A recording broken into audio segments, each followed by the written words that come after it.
Hi everyone, so if you're new here, I'm Damaris and I created Rainbow Vegans Rock, and on my channel I talk about vegan things and eco-friendly things. So today's video is about sustainable options for pet food. So for me in particular, it is for my cat, Serenity. As you can see, she's right here. So because she's quite a fussy cat, I've settled on one type of cat food which is in tins, so it's obviously recyclable. It's not an ideal situation. It's not ideal because I'd rather have something that you didn't have to recycle any packaging at all, but that would probably mean that I would have to go to the butcher's and cook something myself, which being vegan, I'm not the most happy about, let's say. So this is what I've settled on for now. So yes, like I said, she is very particular about what she eats. And she doesn't eat a huge amount either. So most of the time she'll just leave, even if I've used just a tiny little tin, which I do use, she doesn't always eat it all. So when I was looking for better options, you can of course buy large tins of pet food for your cat or dog. I've got hair all over me, but that's not very practical if you know that your pet isn't going to go through it that quickly. Generally speaking, dogs do eat a little bit more, I think, and they seem like they're not quite so fussy from what I remember. It all really just depends what you have available to you. I know not all countries are the same and we can't always get the same type of products. So as you could see before, the Shiba cat food that I use, it comes in a little tray with a foil lid. So I wash it all together and then sort of stuff the foil lid back into the tray to be recycled after. Anyone else meow at your cat and then they just look at you like you're crazy?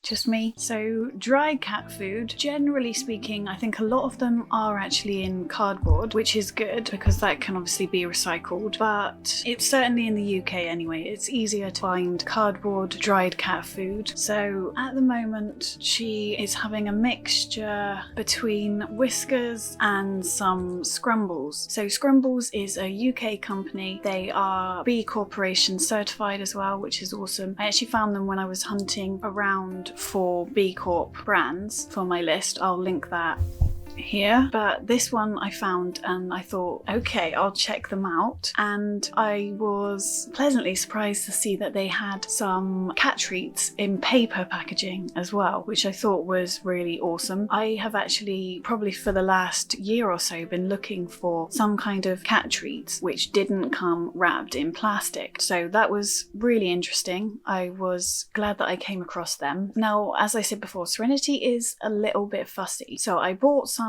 of Scrumbles dried cat food and I am currently trying to get her to like it. The first few days she just sort of sniffed at it and left it there, so I knew that she just wasn't sure. At the moment I've just been mixing the one that she had before, Whiskers, into it, and I'm trying to sort of adjust her to it because I would prefer to support the smaller brands, and especially a brand that is a B Corporation as well. That just makes me really happy. So the Scrumbles that I am using, the dried cat food, it does come in plastic, but like I said, that doesn't bother me in this instance because I think because they're a B Corp, they are actually doing everything that they can to be sustainable and ethical, and I think if they were able to in the future switch to cardboard, obviously that would be a lot better. Perhaps there's a particular reason why they haven't. I'm not sure. I would have to look into that, and obviously if Serenity does really start to enjoy it and this is one that I regularly buy, then I will of course email Scrumbles and see if that's a possibility, if that's something they would look into in the future. I'm just at the moment just trying to be a really conscious consumer. I'm trying to make sure that I don't fall for the greenwashing from companies. There's certain things that I haven't been able to switch to sustainable versions for financial reasons basically. So I'm just trying to switch manage what I can where it is actually still affordable for us. So this is just my aim at the moment, and I know everyone's situation is different, and sometimes even buying, say, something in tins when your only option is something that's really expensive in tins, I think it's just a difficult one depending on where you are. I am lucky enough that the Shiba cat food that I buy is only a little bit more expensive than sort of the supermarket own pouches. So this is something that I can factor into our budget, and so I do. But I do appreciate that this might not be possible for everyone, and really you just have to do what you can. So I hope that has been useful, the plastic-free, more sustainable options of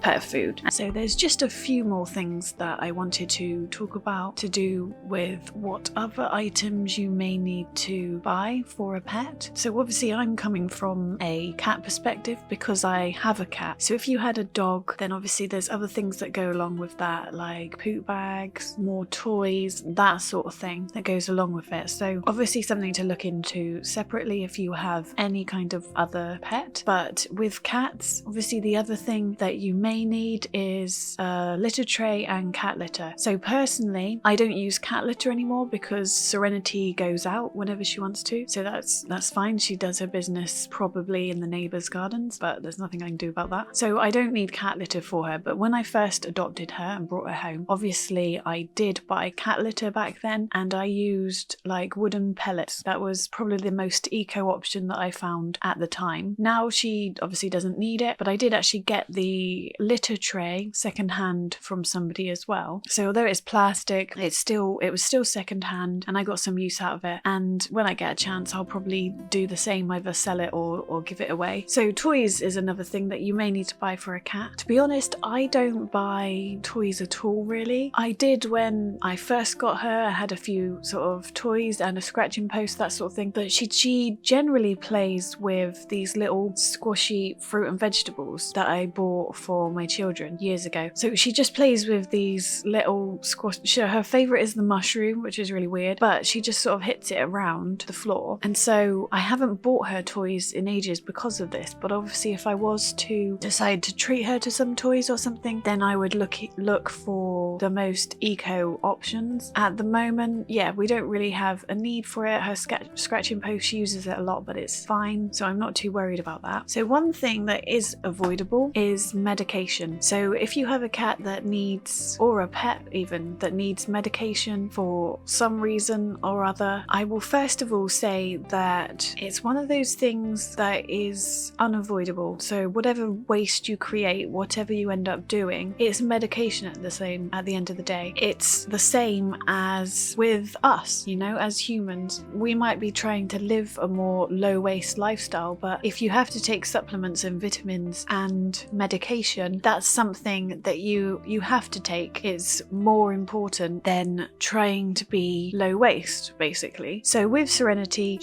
we found out over a year ago now that she has asthma, possibly triggered by the environment, or possibly by sort of essential oils or something like that in the home. So now that we know she's got asthma, she started out on steroid tablets, but the vet did say that it's better for the cat's lungs to actually have an inhaler if you can get her used to an inhaler, which is what I did. It was a long process of getting her not to freak out when I gave her the inhaler, but now she takes it absolutely fine, which you will see from the clip. She completely accepts it, and that's good because obviously it's much better for her. It's her health at the end of the day. And obviously with an inhaler, you do have the plastic that goes along with it. So I think it lasts us about 3 months. So there's obviously that waste that goes along with the medication. But like I said before, it's one of those things that really is just unavoidable, and I'd rather she was healthy. So I'm glad that she's on the inhaler, because at least then you've only got that little bit of plastic waste every 3 months as opposed to individual tablets. But of course, if your only option is tablets, then just please do not feel bad, because it just has to be done. I